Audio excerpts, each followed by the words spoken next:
Hello and welcome. We're delighted that you're joining us as the editors of BookPage preview our most anticipated books of the fall 2021 season. You can find this full list on our website and in our August print edition. So you'll be able to access all of our picks to place your holds, track down the books you're excited about, make your pre-orders, all of that. First, a little bit about BookPage. BookPage is a book recommendation guide for readers. We are a publication for people who love to read, and we are here to connect readers with their next great book. Every single book and every single issue is one that we believe is worth reading. Our coverage includes books for all ages and of all genres and categories, so that any type of reader will find something to love in each issue. Obviously, you can find all of our book recommendations and author interviews and other features on bookpage.com. But if you're on the hunt for a hard copy, because as readers know, there's nothing quite like a hard copy, here's a little bit about how you can find a print edition of BookPage. Readers can find BookPage in subscribing public libraries and bookstores across the United States, as well as in all Books A Million locations. Here are the editors you're going to be hearing from today. First is me. I'm Kat Acree, and I handle all the fiction and audiobooks here at BookPage, and I have one cat. Then you'll be hearing from Christy Lynch, who handles all our nonfiction and lifestyles, and she has 4 cats. Then we've got Savannah Walker, who handles our genre fiction, romance, sci-fi fantasy, and mystery and suspense, and she's got 2 cats.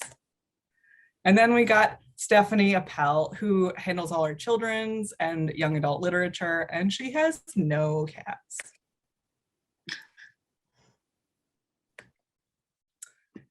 All right, first up, I'm going to share my picks for general and literary fiction for this fall. Okay, Matrix by Lauren Groff. It's been 6 years since Lauren Groff's previous novel, Fates and Furies, which debuted on the New York Times bestseller list. And in Matrix, she's reimagined the life of a 12th century poet named Marie de France, who transforms an impoverished abbey into a utopia protected by a labyrinth. It's incredible, but it's also a pretty common misconception that medieval women were powerless. And Groff has found their power in this story. She celebrates nuns as the literary feminist icons that they really were. Groff has talked about how difficult it has been to prove that women in the medieval era were often highly skilled, trained scribes who were entrusted with precious materials. In some cases, it's taken dental records to prove this. But she's really celebrating them here. It's also worth noting that utopias are a recurring topic for Groff, and the Abbey in this novel is totally a feminine utopia composed of troublesome, problematic outsider women, which I just love. Next up, we've got Apples Never Fall, the latest novel from Liane Moriarty. You know her, you love her. She's the Australian superstar author of Big Little Lies, Truly Madly Guilty, and others. No one does the mysteries of the human heart and the secrets that we keep quite like her. Apples Never Fall is an exploration of marriage and sibling rivalry through the story of 4 grown siblings, the children of tennis coach parents. Their mother has gone missing and their father is the main suspect. We all love a messy family drama. Personally, I love a tennis drama. Anything against the backdrop of tennis, especially like a deplorable events against the backdrop of tennis, and I am here for it. Next, we've got the latest from Colson Whitehead. Turns out Colson Whitehead loves heist movies, and he wanted to focus on that moment in heist movies when the criminals have their haul and they must use a person called a fence to launder the stolen goods. So the protagonist of this novel is a low-level fence who ends up being involved in several heists during the 1950s and 60s in New York. Of course, it's not all escapism. This is a political historical novel for right now. One of the heists that this fence is involved in occurs during the riots in Harlem in 1964, after a white cop kills a Black teenager. This is a real change of pace for Whitehead. He's twice won the Pulitzer Prize. But after the Underground Railroad and the Nickel Boys, this is something totally different. It's clear he had a lot of fun writing it. He's just one of those gems who's prolific, consistently excellent, and always doing something a little bit new. Then we've got The Book of Form and Emptiness by Ruth Ozeki. It's been 8 years since her novel, A Tale for the Time Being, which was a finalist for the 2013 Booker Prize. And this latest novel explores some themes similar to that one. And it certainly has a great premise, one that rewards my inner child. It's the story of a 14-year-old boy who, after his father dies, starts to hear voices emanating from objects. Eventually, he finds a book in a library who begins to tell the boy the story of his own life. It's a book for book people. It's about books as objects and how they can offer meaning and literally, in this case, speak to us. It absolutely captures the feeling of being a child falling into a lifelong love of reading. It also draws on the author's Zen Buddhism in how it encourages us to think about the objects in our lives with real intention. And I really see this novel's power to change people's minds and ways of thinking. And then we've got Cloud Cuckoo Land by Anthony Doerr. His best-selling novel, All the Light We Cannot See, won the 2015 Pulitzer Prize, among other awards. So obviously this is a big one, and it's another one for book lovers. It's kind of his cloud atlas, it seems. It's a novel of past and present and future, and it's looking at books as technology and the way that they can deliver information and voices across generations. It follows the story of 5 people, all in different eras, but they're all connected by a fictional ancient Greek text. And as stewards of this text, they're kind of all, in a way, librarians. And so it's very fitting and very sweet that the novel is dedicated to librarians then, now, and in the years to come. And then the last one from me that I want to share with you is The Lincoln Highway by Amor Towles. So we interviewed Amor Towles in 2016 for his novel, A Gentleman in Moscow, and that has been one of our most popular features ever. And that's really no surprise, because for as incredibly charming and witty as the characters in his novel are, Towles is himself a total delight. And so here he's once again bringing his, signature blend of freshness and old-fashioned charm to a cast of really unforgettable characters. But this time he's taking on American myth-making and the promises of the road. It's a pretty classic picaresque, set in 1954 when 2 brothers are planning to make a new life for themselves, with some nudges from some tricksters along the way. It's definitely one to come along for the ride for. So I'm going to pass it over to Christy, who is going to be sharing her nonfiction picks with you guys.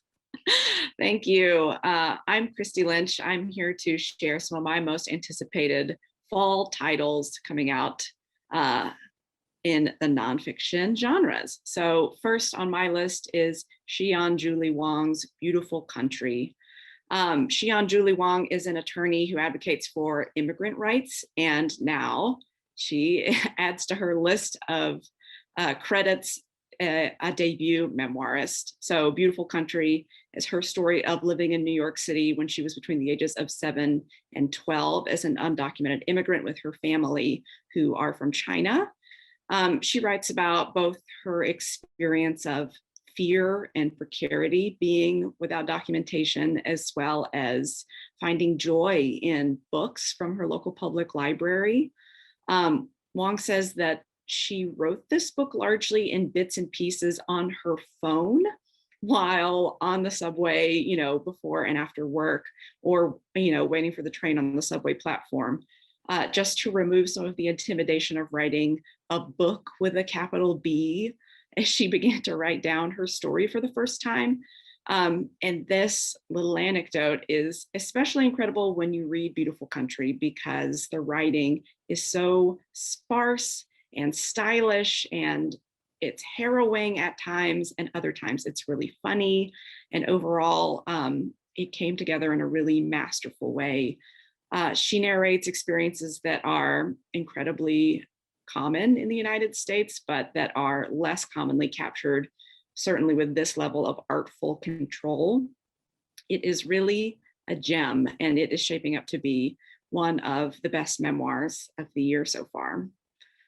Next on my list is Fuzz by Mary Roach. This is the latest from the author of, for example, Stiff, which she wrote about cadavers. She wrote Gulp about human digestion. She wrote Bonk about the science of sex, and now Fuzz about what happens when animals encroach on human civilizations and laws. If you have never read a Mary Roach joint, take it from me. She is one of the funniest and most consistently excellent science writers working today, as well as one of the best at making somewhat mundane or even ubiquitous topics totally interesting and digestible enough that almost anyone can pick up one of her books, regardless of their personal interests, and become engrossed in the topic that she's writing about. And this newest one is no exception. Fuzz has personality in spades, because Marie Roach has personality in spades, it seems, as she was doing some field research and talking to experts in different animal control fields. She will ask them questions like, hey, have you ever tased an elk? Which of course elicits a range of responses that are all really hilarious to read about. And it's these kinds of skills as a reporter and a researcher and an entertaining writer that make this and all of her books so irresistible. Next is Unbound. This is the debut book from Tarana Burke, the activist whose work launched the Me Too movement. Most of us think of 2017 as the moment when the phrase Me Too joined the cultural zeitgeist, but Burke had been working with Black girls in the Bronx, in her community, who were recovering from abuse and sexual assault for many years already when she originally coined the phrase Me Too in 2006, years before it became a viral hashtag in 2017, when the phrase got picked up by actresses who were speaking out against Harvey Weinstein. In fact, it was already trending nationally by the time that Burke even found out that her work had gone viral and kind of gotten away from her. So in Unbound, Burke tells us her own story of survival from sexual abuse. She writes about how she pieced herself back together after these experiences and how her work to cultivate empathy both for herself and for others has empowered survivors everywhere, both through her own activism work in Selma, Alabama, and the Bronx, and the greater Me Too movement now overall, which is a worldwide movement. Next, we've got a little treat, Taste by Stanley Tucci. If anyone has been watching Stanley Tucci Searching for Italy on CNN this spring and just wants more of everything about that, I have the perfect book for you. So in addition to being, of course, everyone's favorite character in every movie he's ever been in, Stanley Tucci is the author of 2 cookbooks, and now Taste is his first memoir. So from growing up in an Italian-American family in upstate New York to starring in food-centric films like Big Night and my personal favorite, Nora Ephron's Julie and Julia, to cooking for his own family, Taste explores all the ways that food has been an important presence during the highs and lows of his life. I think it's worth mentioning that I objectively love food memoirs, and also that Stanley Tucci as Paul Child in Julie and Julia is literally my ideal man. And so because of this, there was always a 100% chance that I was going to love this book. However, I want to assure other people whose interests are not this specifically tailored to this book that there is an awful lot to savor here for any and all lovers of witty, heartfelt food writing, as well as a few recipes thrown in there, because how can you resist? Next, we've got a wonderful history title from H.W. Brands called Our First Civil War. H.W. Brands writes American histories, usually, that are always timely and fascinating and also beautifully written. His book The Zealot and the Emancipator about John Brown and Abraham Lincoln was certainly one of the best history books of 2020 when it came out. And now his latest tackles the Revolutionary War. But rather than focusing on the conflict between the United States and Britain, Brand's focus is on the conflicts between those within the United States who were loyal to England versus those who supported independence from Britain. As Brands puts it, before America could wage a revolution against Britain, the rebels had to win the intellectual war of convincing their neighbors and family members that independence was, in fact, the best path forward. I am expecting that this particular slice of history will especially resonate now at a time when the United States is locked into another struggle over people's ideas about where we go from here. And so I am really looking forward to this one. And last from me, we have an essay collection from Ann Patchett called These Precious Days. Ann Patchett, of course, is the wonderful author of many novels, such as The Dutch House and Bel Canto, and this is her first nonfiction book since 2013, which is when This Is the Story of a Happy Marriage was published, which is one of my personal favorite essay collections. So These Precious Days is named for Patchett's long-form essay that was published in Harper's Magazine at the end of 2020 about her friendship with Tom Hanks' assistant, Suki Raphael, who stayed with Anne last year while undergoing chemotherapy treatments. That essay is included, of course, in this collection, along with 21 other essays about pretty much everything. There's one about Kate DiCamillo, the children's author. There's one about the Southern writer Eudora Welty. There's one about knitting. Of course, there is one about dogs and lots more. If you are an Ann Patchett fan, you definitely will not want to miss this one, but I expect that it will be a wonderful, worthwhile read for all lovers of poignant essays about life and love and death and everything in between. Next, I'm going to turn it over to Savannah Walker, our genre editor, so she can share with you some great mystery titles coming out this fall. Thank you, Christy. All right, so I'm going to kick things off with the much anticipated new novel from the author of Mexican Gothic, Velvet Was the Night. And if you were first introduced to Silvia Moreno-Garcia through Mexican Gothic, as many people were, you might not be aware that she's kind of well known for always doing a different genre or tone with every single book. She's kind of the master of the standalone genre novel. And so this does have a setting in Mexico in a historical period, but it's the 1970s in Mexico City. And it's not a Gothic thriller. It is a very loose, funny, freewheeling noir. And Silvia Moreno-Garcia has actually written a noir before. In the same year that she wrote Mexican Gothic, she wrote a noir set in Baja California called Untamed Shore, which I have always personally felt to be a very underrated novel of kind of overshadowed Mexican Gothic. So I'm very excited that she's going to return to this subgenre, do it in a little bit more of a fun, loose, silly, interesting way, and really show people how much range she has as an author. The next thriller I have for you is Never Saw Me Coming. Now, as I am the mystery editor, I really love a good sociopath. That's just something about me that I'm comfortable sharing. And as I love a good sociopath, I really, really hate a terrible sociopath. There's almost nothing that will turn me off a book faster than a really terrible cliche sociopathic character. And the main character in this book, Chloe, is absolutely one of the good ones. She is so funny and so interesting to read from, but you never lose the sense of danger and the edge of her, and you never lose the sense that this is someone who is operating from a very different sphere of morality than other people. And the premise is especially funny and interesting. Chloe gets a full ride to university by agreeing to participate in a study of sociopaths. So she has to report on her mood, go through questionnaires with resident psychologists. But as she proceeds through her freshman year, someone starts killing all the sociopaths in this program, and she must band together with the other sociopaths, all of whom are as untrustworthy as she is, to figure out who is killing them and why.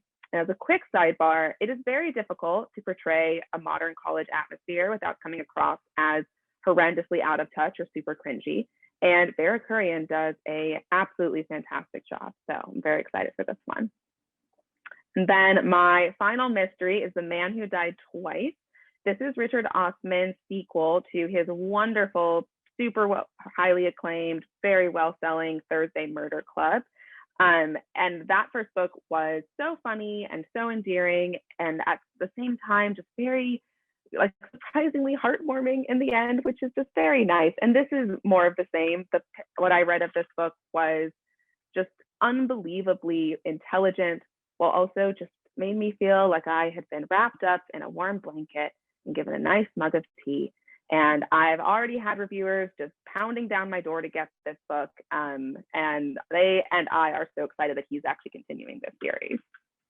So to move on now to romance, my very first one is the print debut of Lucy Parker, who is a very, very popular and well-loved digital first author. She is really well known for writing these just absolutely gold standard rom-coms. She has just mastered this blend of being super funny, while also really touching on serious issues and emotional problems for her characters. And this one is also going to combine two very, very, very popular trends in rom-coms at the moment, baking and royalty, in being the story of two rival bakers who are competing for the chance to make a wedding cake for a British princess. And my next romance is The Heart Principle by Helen Hoang. Helen Hoang is the author of The Kiss Quotient and The Bride Test, two of the most acclaimed and really respected recent romances. And this book has been super highly anticipated. It has been delayed by about, I want to say, a year and a half, while Helen Hoang tried to figure out how to write a love interest for one of the fan favorite characters of her series, Qian. Qian was introduced in The Kiss Quotient, and he is a bad boy who is just a sweet, cuddly teddy bear on the inside, and fans have been obsessed with him ever since. And without giving anything away, I can say that she really has cracked the code on who would be his perfect match, and I think fans are going to be really, really satisfied with this novel. All right, and my last one is The Matzo Ball. There's always a wave of Christmas romances that just come flying through my inbox every single year starting in October, and it can get a little repetitive. And from a more serious standpoint, there's a really depressing lack of non-Christmas holiday romances. They tend to be very just Christmas in a small town with a jerk from the city who learns to be better, and it can get a little stale. So I was really excited to see finally a non-Christmas holiday romance novel, and then I read the blurb, which made me laugh very hard. This book is about a Jewish woman who has a secret life as a Christmas romance novelist, but when her editor, like me, feels like there should be non-Christmas holiday romances, he asks her to write a Hanukkah romance. And so she has to rediscover the magic of Hanukkah, and along the way, I am sure she will also be falling in love. All right, and then for my last genre, I'm going to take you guys through is sci-fi and fantasy. My very first one is one of really the most hyped books of this season, and I can tell you it really lives up to the hype. Shelley Parker Chan's She Who Became the Sun. This was billed as Mulan meets the Song of Achilles, and that's pretty much exactly what it is. It is a historical fantasy take on the founding of the Ming Dynasty in China. And Shelley Parker Chan's twist on this is that the sister of the man who would found the Ming Dynasty actually takes his place after he dies, assumes his identity as a man, and goes on to found the Ming Dynasty. The comparison to the Song of Achilles, I think, is really, really apt because, like Madeline Miller, Shelley Parker Chan has this incredible knack for writing prose that is super epic as befits her story, but also never really loses its groundedness in character and in detail. These like real people, even as they are doing incredible things. And I just think this is such an impressive novel from someone who hopefully is going to have a lot more to share with us in the coming years. All right, and then we have Shards of Earth by Adrian Tchaikovsky. So one of my personal blind spots as an editor is that hard sci-fi can be a bit of a stretch for me. I'm very much a humanities only person. And so once we really get into math and equations and describing how spaceships work, I tend to get a little lost and it just flies right over my head. However, that never happens to me with Adrian Tchaikovsky. He is both brilliant, but fantastic at communicating all the insane, wonderful, unique ideas of his brain, even for someone like me who would really struggle to get them in the hands of a different author. He also has a real knack for just absolutely fascinating different premises. And the premise of this novel is that there is a mysterious race of aliens known as the Architects, who people cannot communicate with, don't know where they came from. All they know is that they move through space, ripping apart planets to make weird intergalactic, seemingly works of art with them. And as you can see on that jacket, that planet there, that's Earth, after the Architects are finished with it. And it takes place in a world where humanity has beat back the Architects, but there are stirrings that seem to indicate that they will be coming back, and humanity has to band together to defeat them, and perhaps this time figure out why they are doing what they are doing and what their actual purpose is. All right, and then my very last one is a little Halloween treat. This is The Death of Jane Lawrence by Caitlin Starling. Caitlin Starling is the author of The Luminous Dead, which was this really delightful, perfectly crafted, basically essentially a horror thriller in space, which I think makes her pretty much the perfect choice to write a Gothic thriller. They are very different books, but both of them have to build out a very specific world and a very specific tone while still keeping the reader engaged through emotion and through great character work. And she really has succeeded with this one. I will not get into spoilers, and I don't want to give anything away, but what I can tell you is that this book is impressively weird and very committed to its weirdness, which I think is exactly what you want from a Gothic thriller. So that is it for me. And so now we're going to move on to Stephanie Appel, who will be taking us through children's and YA. Thanks, Savannah. So the first book that I'd like to talk about today is Brandy Colbert's Blackbirds in the Sky, the story and legacy of the 1921 Tulsa Race Massacre.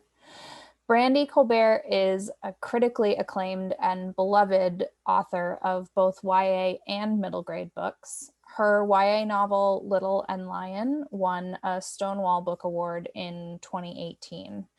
I really love when writers challenge themselves by working in new genres and categories. For example, when a picture book author writes a novel, or when a fantasy author turns to nonfiction. So I was really excited to see a work of narrative nonfiction from Colbert. Blackbirds in the Sky is expansive, it's meticulously researched, and at times it's deeply personal, and it brings this vital history to a teen readership.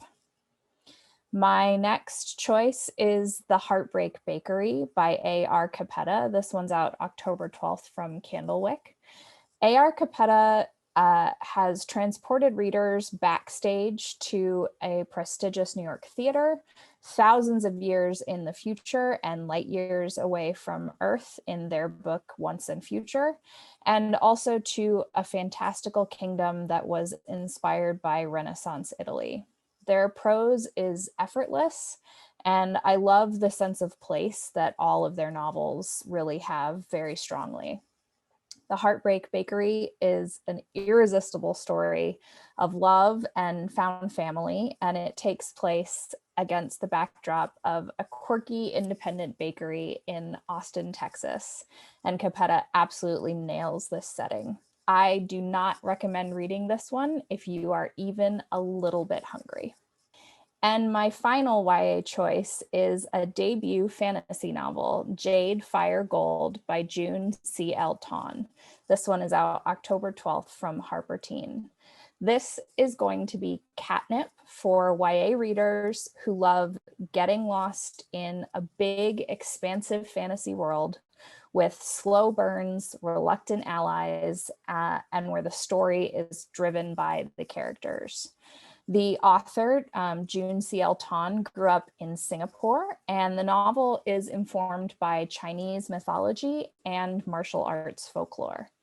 It is not a short book. It clocks in at almost 500 pages, but readers who love going into a book and not coming out for a while are going to see that as a positive. Next, I'm going to talk about my selections for children's books this fall. Up first is Janae Marks' A Soft Place to Land. This one is out September 14th from Catherine Teagan. Marks's 2020 middle grade debut, From the Desk of Zoe Washington, received 4-star reviews. It was a #1 Indie Next pick, and it became an indie bestseller. And I think that A Soft Place to Land is going to confirm Marks as one of the brightest new stars of contemporary middle grade fiction. Like Zoe Washington, A Soft Place to Land is a grounded story about family and friendship that's anchored in an appealing heroine. But whereas Zoe Washington explored themes of injustice and systemic racism, A Soft Place to Land explores class in a story-driven way that never feels heavy-handed. My next choice is Everybody in the Red Brick Building. It's a picture book by Anne Winter, and it's illustrated by Oge Mora. This one is out October 12th from Balzer and Bray. The illustrator, Oge Mora, is one of the most exciting new picture book talents to emerge in the past 5 years. Her debut book as both an author and an illustrator, Thank You Omu, received a Caldecott honor. And here she partners with debut author Anne Winter for a cumulative story. That's a story where in each turn something is added to a refrain, like this is the house that Jack built. And the story is about one night in a very noisy apartment building. It is the stuff that story time dreams are made of, and it's going to be so fun to read out loud. And my final book is The Troubled Girls of Dragomir Academy by Anne Ursu. This is out October 12th from Walden Pond. Anne Ursu is one of the most thoughtful and acclaimed middle grade fantasists working today. Her 2013 novel, The Real Boy, was longlisted for the National Book Award for Young People's Literature. Middle grade readers love fantasy, and they love Anne Ursu's fantasy books because they're empowering. The Troubled Girls of Dragomir Academy is also a boarding school story, which is a well-loved trope. That's it from me. I'm going to turn it back over to Kat. Thanks. Well, that was so much fun. Thank you for letting us share our fall finds with you. Be sure to check us out on Instagram, Twitter, and online at bookpage.com, which you can find this full list there. And as I mentioned, you can also find this full list in our August print issue. We're just so excited to share it with you, and we hope you join us in our excitement around these releases and enjoy checking them out. Thanks again.